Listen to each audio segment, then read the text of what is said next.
오늘 우리가 함께 본 본문 성경의 이야기는 잘 알고 있는 내용이지요.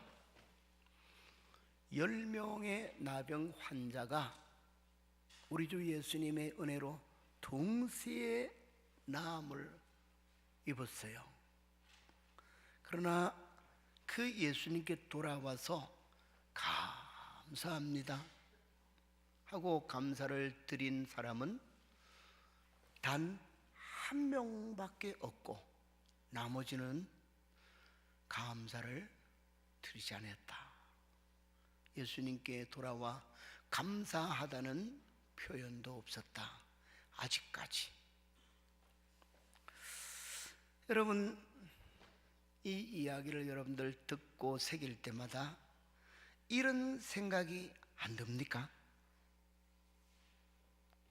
말도 안 된다. 어떻게 사람이 그럴 수 있노? 그 혐오스럽고 불행하기 이럴 데 없는 문둥병에서 일시에 낫게 해줬는데 감사도 드리지 않았다니, 이건 다 없는 이야기다 이러면서 그럴 리가, 이런 생각이 들지 않아요? 아무도 안 드는 것 같아요. 저는 많이 드는데. 여러분, 이 이야기는 사실이죠. 그러면서 어찌 이런 일이 아니에요?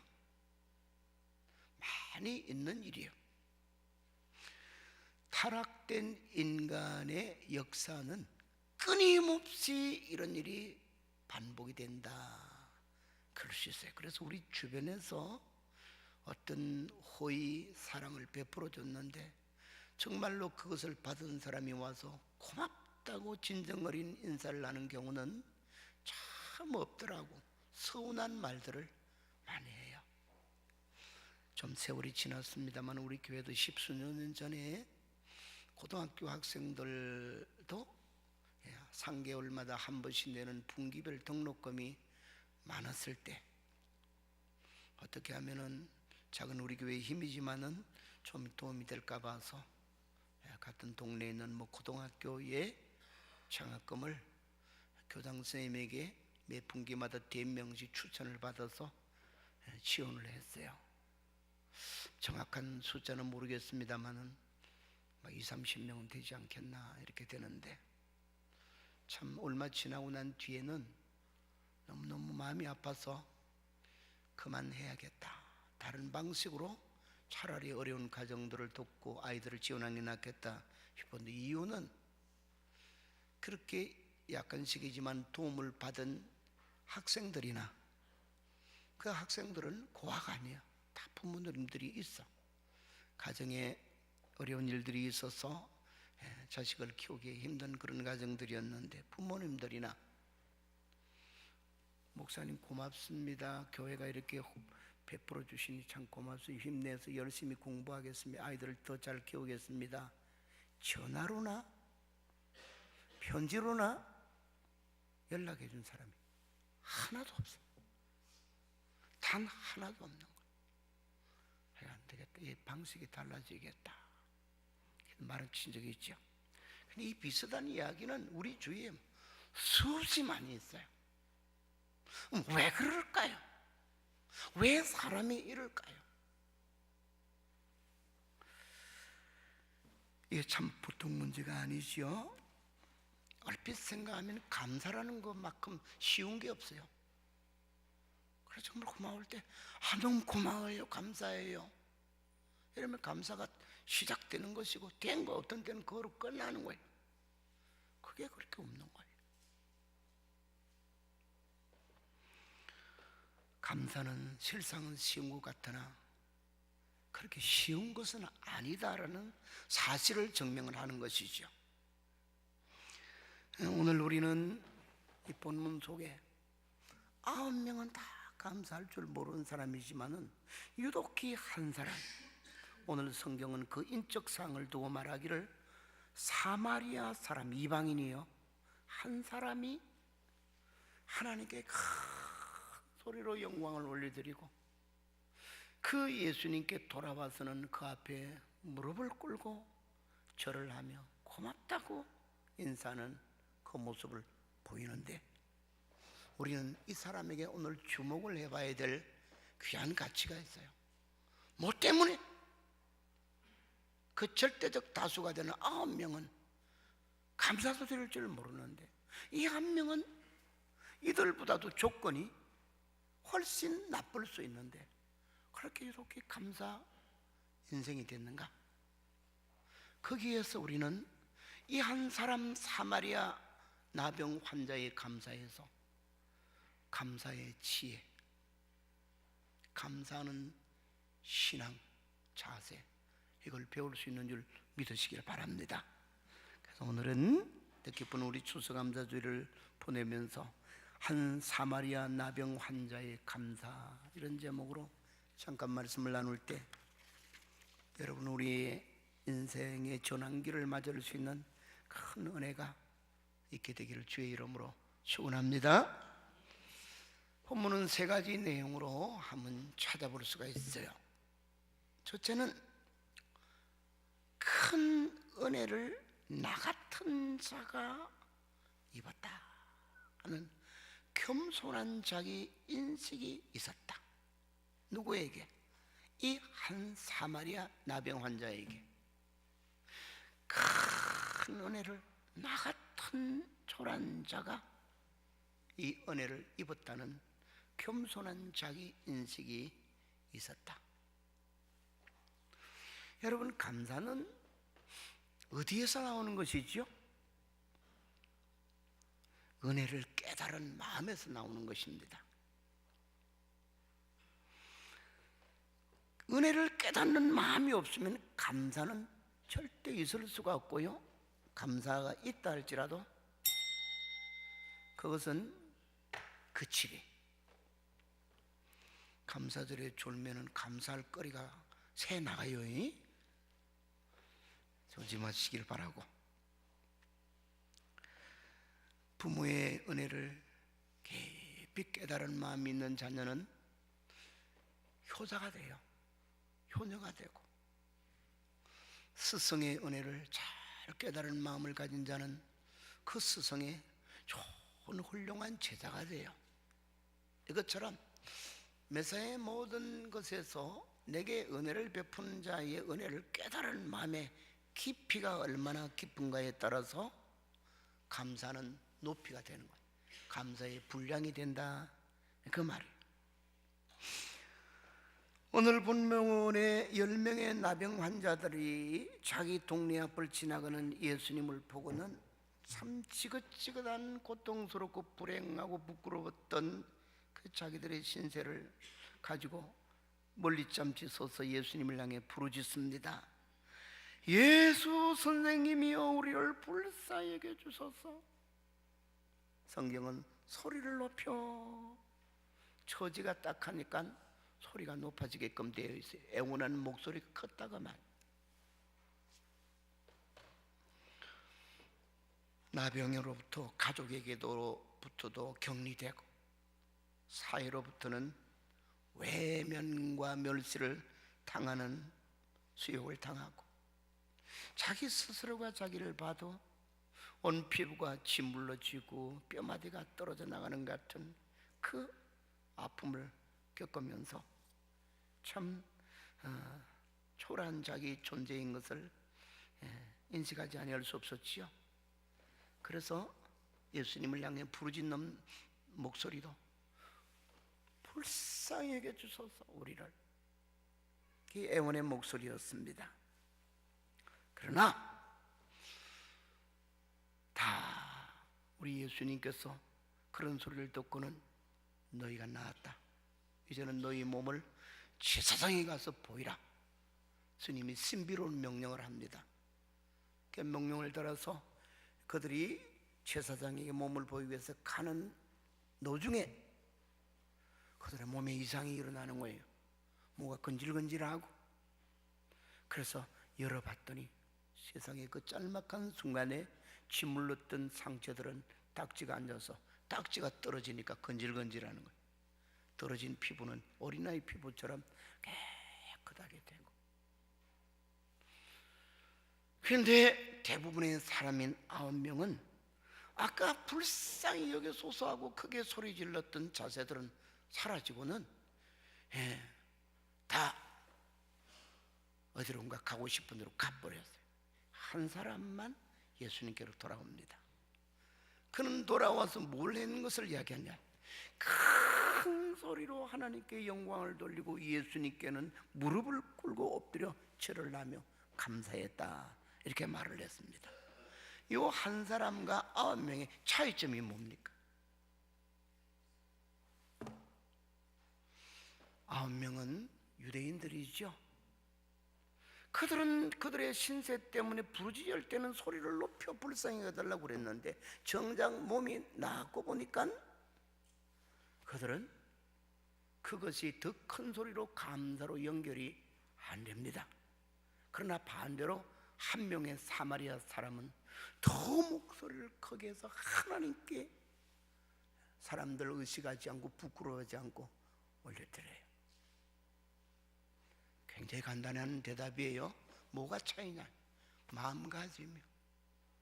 사마리아 사람, 이 사람은 나 같은 것이 무엇이간데 하나님께서 그 아들 예수를 통해서 나를 돌아봐 주셨나 그 말이에요. 참 밖으로 봐도 초라하게 짝이 없고, 신분상으로도 이 사마리아 사람은 유대인들로부터는 사람 취급을 못 받던 이방인, 짐승 같은 자로 여김을 받았어요. 원래 그들의 조상도 아브라함이었지만은 그들이 가나안의 족속과 혼혈족이 되었기 때문에 유대인들을 혼혈족이라고 그래서 그들을 유대인 반열에서 빼버려. 그래서 분리된 이름이 되어서 사마리탄이 되어버리는 것이 사마리아인. 그래서 이 유대인과 사마리아 사람들은 상종을 못했어요. 유대인들이 하도 고자세를 가지고 사람 취급을 안 하니까. 그게 자기들도 모르는 사이에 우리는 하나님의 언약 백성이 아니다. 왜? 혼혈족이 됐으니까. 물론 이제 그런 의식 때문에 사마리아 족속들은 우상 숭배로 많이 대부분 다 떨어져요. 근데 이 사마리아 사람은 그것까지도 생각하는, 저 유대인들만이 하나님의 은혜를 입는 줄 알았는데 나도 이것 닮아 똑같이 남을 받았으니까 내가 뭔데? 내 얼룩진 죄도 많지만은 내 신분도 내 종족도 다 형편없는 자격 없는 자인데 어찌 이렇게 큰 은혜를 주셨느냐. 이 마음이 하나님의 은혜에 감사할 수 있는 겸손한 자기 인식인 줄 믿으시길 바랍니다. 내가 낮아질수록 하나님은 높아지는 거예요. 내가 자격이 없다 바로 깨달아질 때는 내게 강권하여 다가오신 주님의 사랑과 은혜가 그렇게 클 수가 없는 거예요. 나 같은 죄인 살리신 그 은혜 놀라워. 내가 뭐 대단한 자인 양, 나는 정통 유대인인 양, 나는 양반의 가정인 양, 나는 많이 배운 사람인 양, 나는 얼굴이 잘생긴 양, 내 집안의 문벌이 좋은 양, 나는이 올라가면 베풀어 준 은혜는 은혜의 감도가 떨어져요. 똑같은 사람에게 볼펜 한 자루를 줘도 어떤 사람은 고맙습니다, 귀한 거 주셨네요 그러는데 어떤 사람은 꼭 지가 받을 자격이 있는 것처럼 뭐 이건 뭐 있다 이런 걸 줬냐고. 우리 집에도 많이 있는데 이러고 제껴 놓을 수 있어요. 왜 그렇습니까? 마음에 교만함이, 반대로 마음에 겸손함이 있으면 조그만 것도 고맙게 느껴지는 줄 믿으시기를 바랍니다. 그러며 사마리아 사람 겸손한 자기 인식을 통해서 하나님의 주신 은혜가 남들이 느끼는 것보다 배나 더 크게 느껴지는 것이, 큰 은혜를 내게 주셨다. 우리 시편 110편 12절에 가면은 시인기는 이렇게 이야기합니다. 여호와께서 내게 베푸신 은혜를 무엇으로 보답할꼬? 자격도 공도도 없는 자기에게 주신 주님의 은혜가 너무너무 귀하게 여겨져서 어떻게 보답할 거가 나오는 거지. 감사지요. 우리 성경에서도 이야기 교훈해 주는 것이 이런 측면에서 많이 가르쳐 주며 베드로전서 5장 5절에 보면은 하나님은 마음이 교만한 자를 물리치시고 겸손한 자에게 은혜를 베푸시느니라 말씀하는 줄 믿으시기를 바랍니다. 두 번째, 이 사마리아 사람이 감사할 수 있는 자세, 또 감사하는 지혜가 가진 것이 뭐냐? 감사의 순위를 최고 우선순위에 두는 지혜가 있었고 자세를 가지고 있었다 이 말. 다른 사람은 별 볼 일 없는 사람이라도 은밀하고 무시하고 그렇게 귀하게 취급을 안 했지만은 9명의 사람들은 주님의 은혜를 전혀 알지 못했거나 감사할 줄 모르는 사람이라고 매도할 필요는 없어요. 어찌 그들이 사람이라면은 그 지긋지긋하게 짝이 없던 자기 인생 전체를 썩어가게 만들었던 문둥병, 그게 일치에 낫게 하신 그 주님의 은혜를 어느 정도는 모르겠습니까? 어느 정도는 감사해야 된다는 당위성을 어찌 모르겠습니까? 알지요? 만약 이것조차 없다면은 그들은 짐승보다 못한 거지요. 여러분이 알다시피 집에 키우는 애완견을 키우는 애에게 고구마 껍질 하나만 던져줘도 막 꼬리를 흔들면서 받아먹잖아요.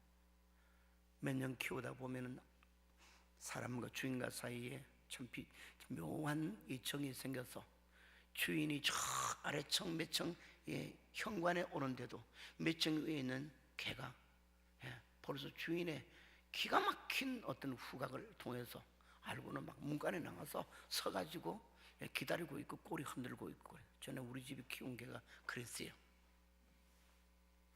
만약에 이런 귀한 은혜를 받고도 나는 은혜를 받은 자다, 은혜를 감사해야지, 이것조차도 말미가 없다면 그는 짐승보다 나을 게 하나도 없어요.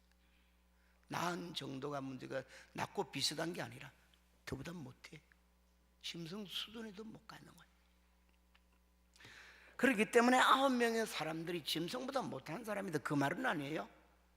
그렇다면 왜 그들은 이 기가 막힌 은혜를 입고 감사의 실패자가 되느냐? 되게 간단해요. 이유는 나중에 요게 이유예요. 지금이 더 급하다, 우선순위가 다른 게 있다면 나중에 내가 정식으로 탁 옷도 차려입고 목욕도 하고 선물도 가져가, 나중에 차차로, 그러면 뭐가 먼저 우선이냐?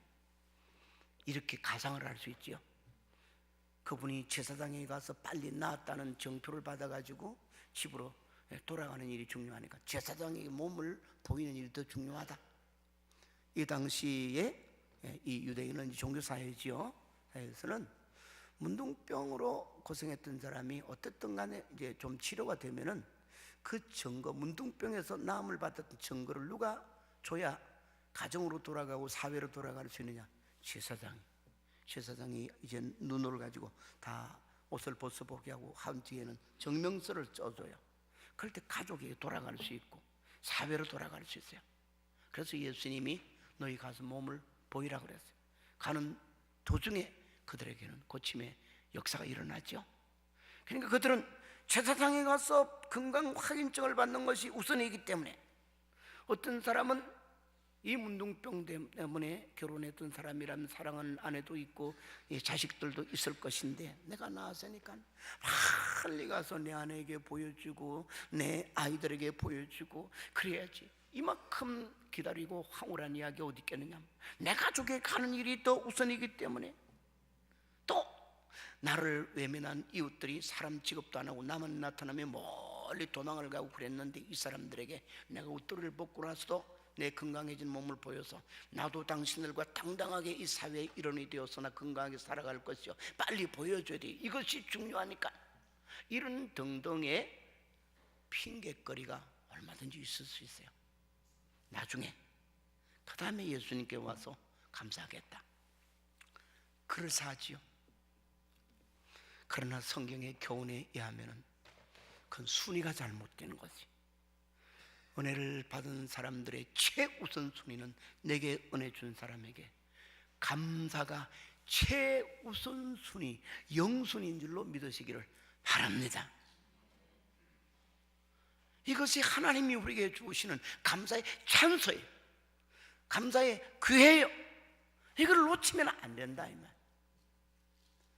아무리 귀한 은혜도요, 그 은혜를 점을 딱 찍듯이, 도장을 딱 찍듯이 감사의 뜨거운 확정을 드리지 아니하면은, 시간이 지나면은, 순위를 돌려놓으면 그 열정과 그 확신은 서르르 사라지는 거예요.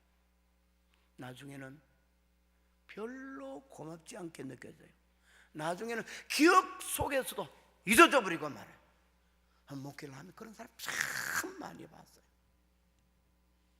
죽을 병에서 고침을 받았지만 하나님께 감사가 제대로 없으니까 결국은 신앙생활 안 하고 돌아가는 것도 봤어요. 도대체가 이해가 안 될 정도로 참 가슴이 아픈 일이 될 수가 있는 것이죠. 그러나 오늘 여기 사마리아 사람은 어떻습니까?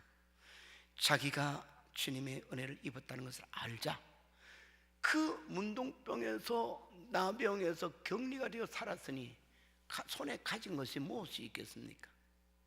자기의 입은 옷은 그 나환자로 입고 다녔던 남루한 옷, 고름딱지가 말라붙은 옷도 되지 않겠습니까?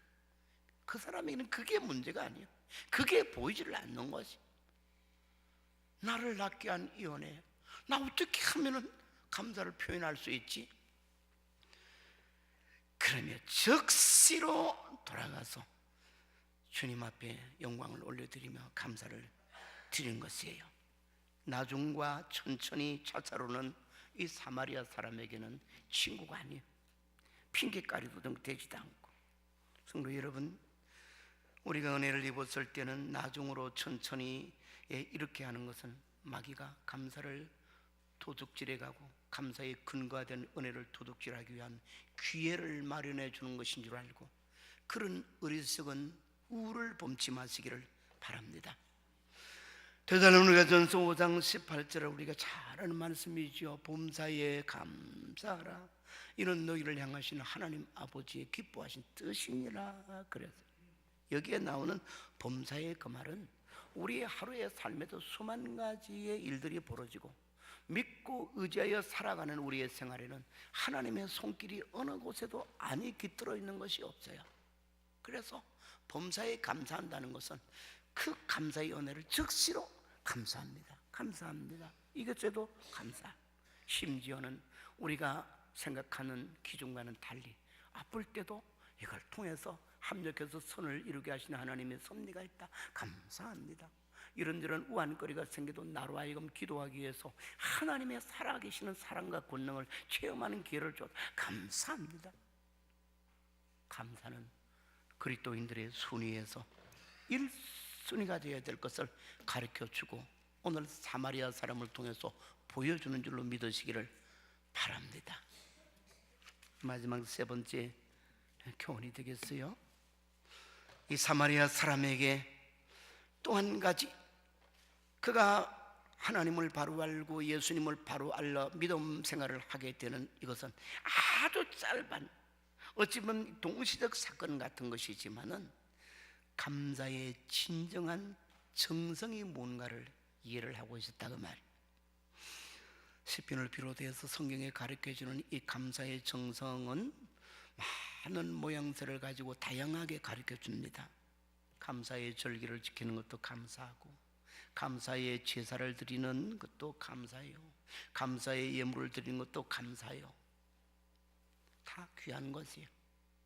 그래서 하나님께 드리는 우리의 감사는 다 여러 가지 종류로 얼마든지 우리가 할 수가 있습니다.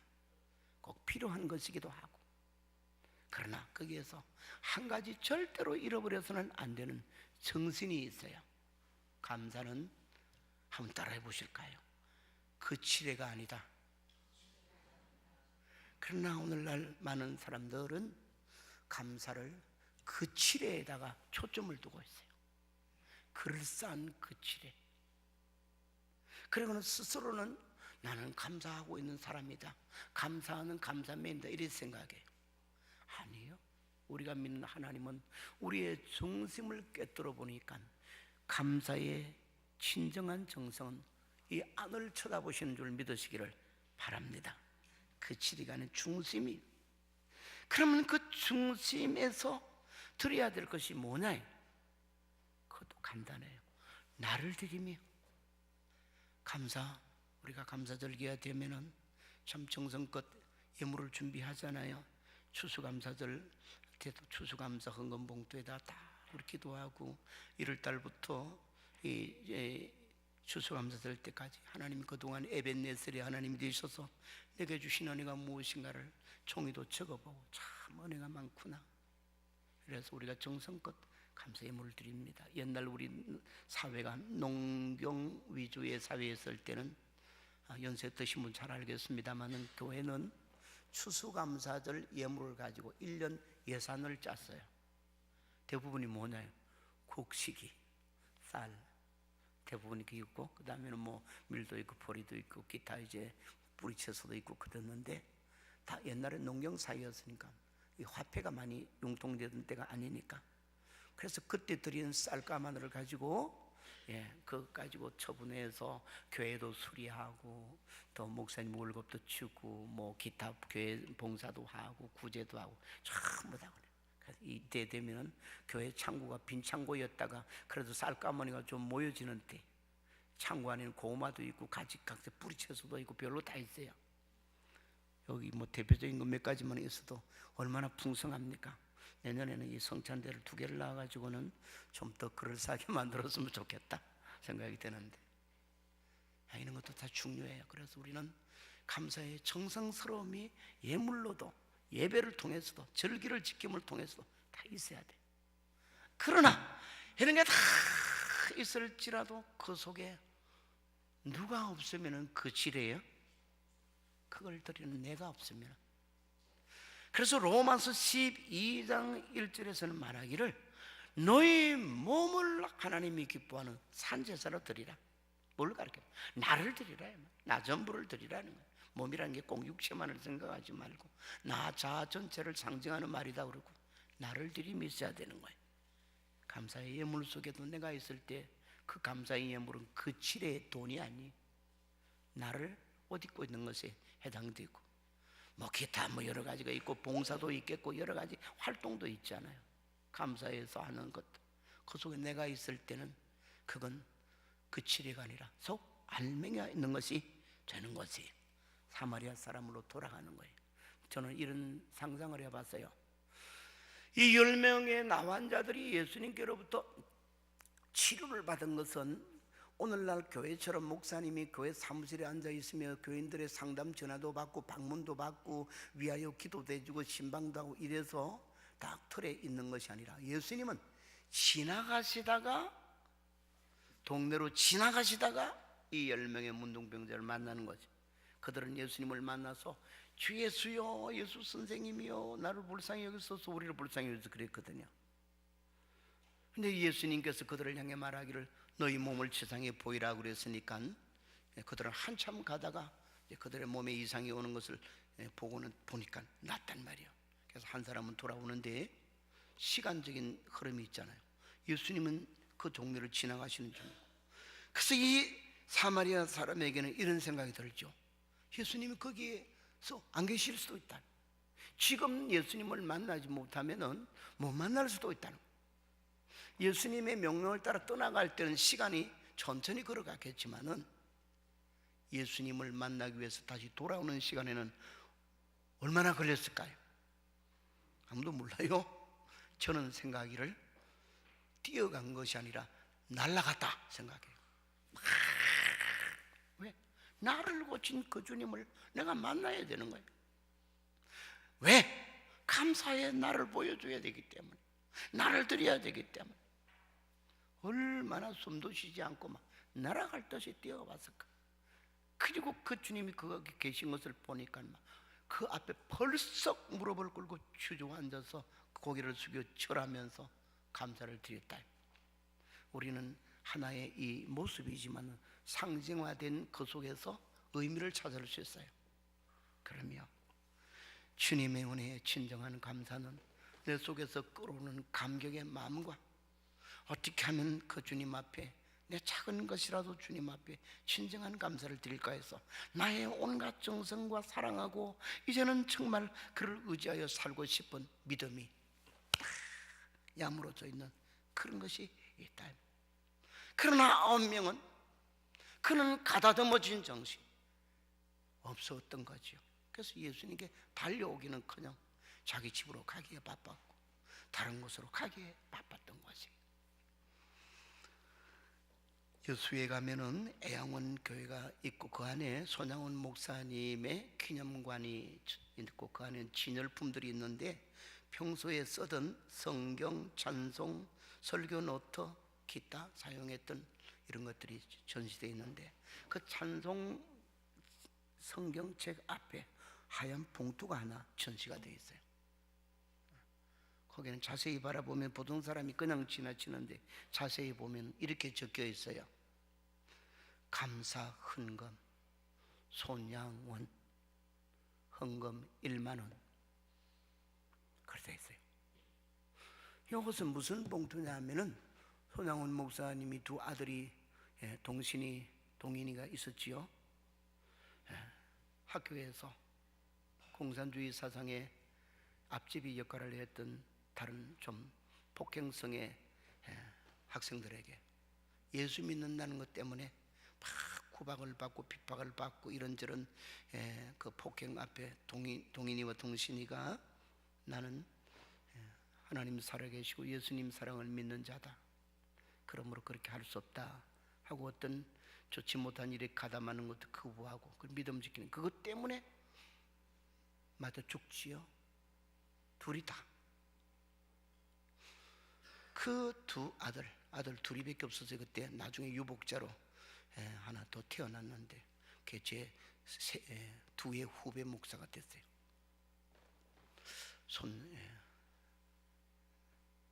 이름은 이야기하는 게 좋겠네. 했는데 그 아들 둘을 아버지가 장사를 지냈어요. 장사를 지낸 그 다음 주일에 올린 헌금이 이거예요. 많은 그러니까 되게 조금 낸 째째한 목사님 같지요. 그 만원은 그 당시에 손양원 목사님의 10년치의 사례 계산으로 하면 화폐 단위가 그렇게 많이 바뀌어져서 그래 10년치의 사례 그러면은 자기 갖고 있었던 것에 전부 다를 드리는 거예요. 물론 그 속에는 한꺼번에 모을 수가 없어서 작정한 것도 포함이 되어 있겠죠. 아들 둘이 죽었는데 아들 장사하고 무시 좋았다고 감사 헌금을 그렇게 드렸을까? 아이러니 안 믿는 사람이 볼 때는 미쳤네 그럴 거예요. 그런 것입니까? 아니에요. 그 뒤에 이면에 이런 내용이 적혀 있어요. 내 아들 둘을 순교자로 받아주시니 감사합니다. 아멘. 그냥 뭘 드려도 아깝지 않다 그 말이야. 내 아들 둘 인생이 한 번 가는 길인데 내 두 아들 다 순교자라 받아줬으니 고맙다. 모든 말을 끝냅니다. 여러분 우리의 신앙 인생은 하나님 앞에 비단을 짜는 것과 비유적으로 같아요. 무엇이 내 인생을 하나님의 빛난 아름다운 고운 비단 한 필 짜는 것처럼 주님 앞에 엮어서 드릴 수 있는 것이냐. 감사로 가로실 세로실 착착착착착 엮어져 있는 우리 인생이 된다면 이 세상 어떤 비단보다도 값진 믿음의 비단이 될 줄 믿습니다. 사마리아 나환자 아무도 알아주지 않는 초라하기 짝이 없는 그였지만 그에게서 우리에게 보여주는 감사의 참된 지혜와 감사의 믿음이 어떤 것인가를 오늘 우리가 배울 수 있습니다. 주여 우리도 그러한 아름다운 감사의 믿음을 잘 본받아 살게 해 주옵소서. 기도와 세결심이 있으시기를 바랍니다. 하나님 감사합니다. 오늘은 뜻깊은 추수감사주의를 맞이해서 절기를 지키는데 우리가 만족하지 아니하고 주님 앞에 우리 한평생이 어떻게 하면은 감사 인생의 아름다운 신앙 비단을 짤 수 있을까? 말씀을 통해 나눠보게 하시니 감사합니다. 언제나 하나님의 은혜가 날이 갈수록 크게 보이는 겸손한 우리의 인생이 있게 해 주시옵소서. 또 우리 하나님께서 우리에게 베푸시는 귀한 그 은혜는 감사로 최우선순위를 둬야 된다는 것을 인식하는 감사의 찬스와 기회를 놓치지 않는 지혜도 갖게 해 주시옵소서. 감사 속에 반드시 들어있어야 될 감사의 그 칠해가는 알맹인 우리 자신을 주님께 묻고 올려드릴 수 있는 우리의 믿음이 되게 해 주옵소서. 예수님의 이름으로 기도합나이다. 아멘.